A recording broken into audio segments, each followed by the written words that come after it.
Hi everyone, welcome back to my channel, and if you're new, welcome. Today is another cool video because I'm going to compare fabric material backdrops versus paper backdrops for YouTube videos, because I know a lot of people are like, I don't know if I should use material for my YouTube videos or should I use paper backdrops, but I want to spend a little bit of money, but I don't mind spending a lot of money. So these are the dilemmas that everyone's going through, and they just want to see what a material backdrop looks in YouTube videos and what a paper backdrop looks in YouTube videos. So if you're new to my channel, I suggest that you subscribe because I do a lot more videos similar to this.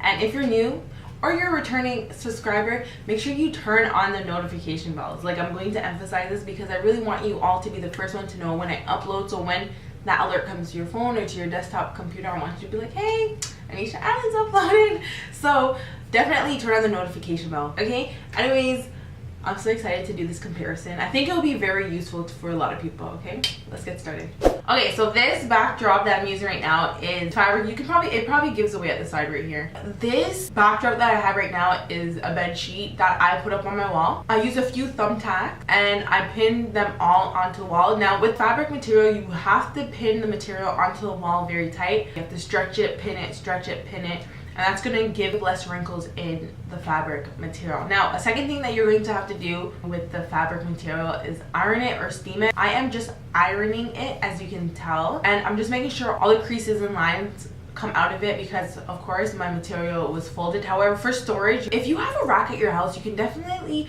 throw your materials over on a rack or have it just hanging on a little hook, so you don't always have to be ironing it and steaming it all the time. But let me know what you all think about this background here. What do you think about it? Is it noticeable? Do you like it? Yay, nay. I forgot that I had to get clamps. It's either you can use clamps to put on a backdrop stand, or you can use the wall. I've used the wall since I ran out of the clamps. I'm going to let you know this lens that I have. This is a 50mm lens that I tell everybody to buy for their YouTube videos. And I'll put the video down below if you want an in-depth tutorial on this lens. I'll put in the description box as well my filming setup, so you all can have an idea how I achieved this blurry background and what I did to have my lighting and everything look like this.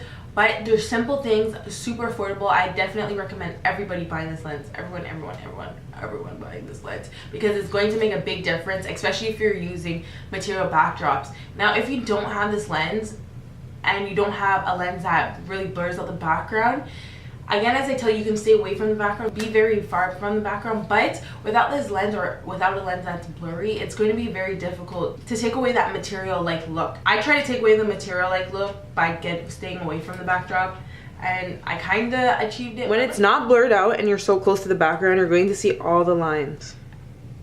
But when you're not in front of it and then you sit closer, so say I put my hand, see how much better the background looks?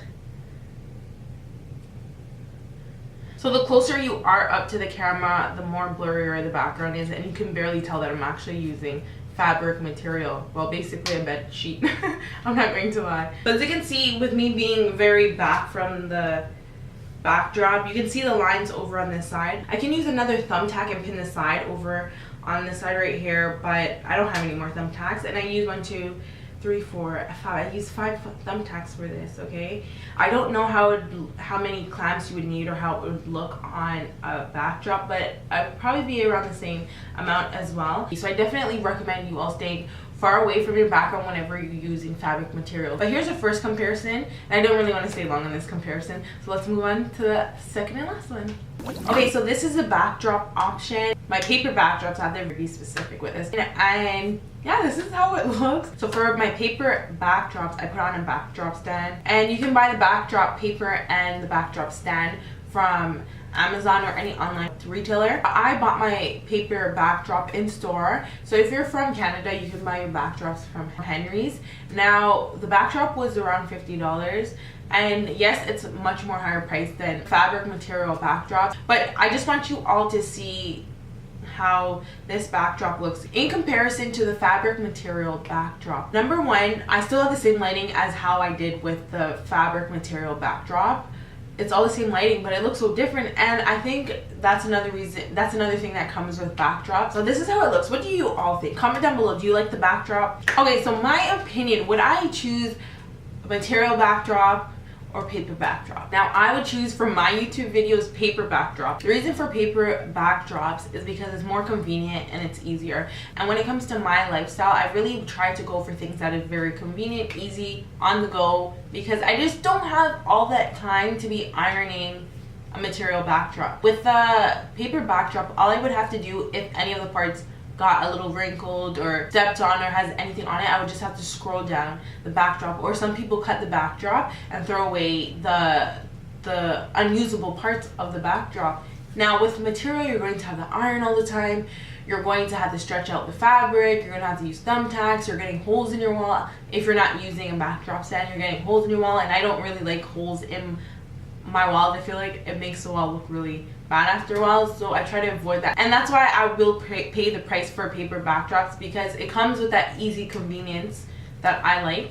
And again, it just makes me look way better. But again, just look at this video and you decide. Definitely material backdrop is usable, and you can definitely use it for your YouTube videos. It's low cost. You can use any type of material in your house. Just have a steamer or an iron, which most people have in their homes, and that's what you have to do. If you don't mind ironing and steaming the material every time you use it, if you just leave the backdrop on the wall all the time, that's the same backdrop you use, then you wouldn't have to do that all the time. But with me, I like changing up my backgrounds a lot, and I just feel like just the setting up process for it's long, and I really just want to go do my video and be done with my video like that. So let me know what you all think. Comment down below, would you use material backdrop? Would you use a paper backdrop for your YouTube videos? Let me know your reasons down below. Like this video if you like these type of videos, so I know to do more videos similar to this. And make sure you turn on the notification bell if you are subscribed or you decide to subscribe to my channel, because I want you to be alerted straight to your phone or straight onto your computer or desktop when I upload, so you don't mess up any of these informational videos that I do here on my channel. Okay, so that's it. Au revoir. Bye. But here's some more videos if you want to watch.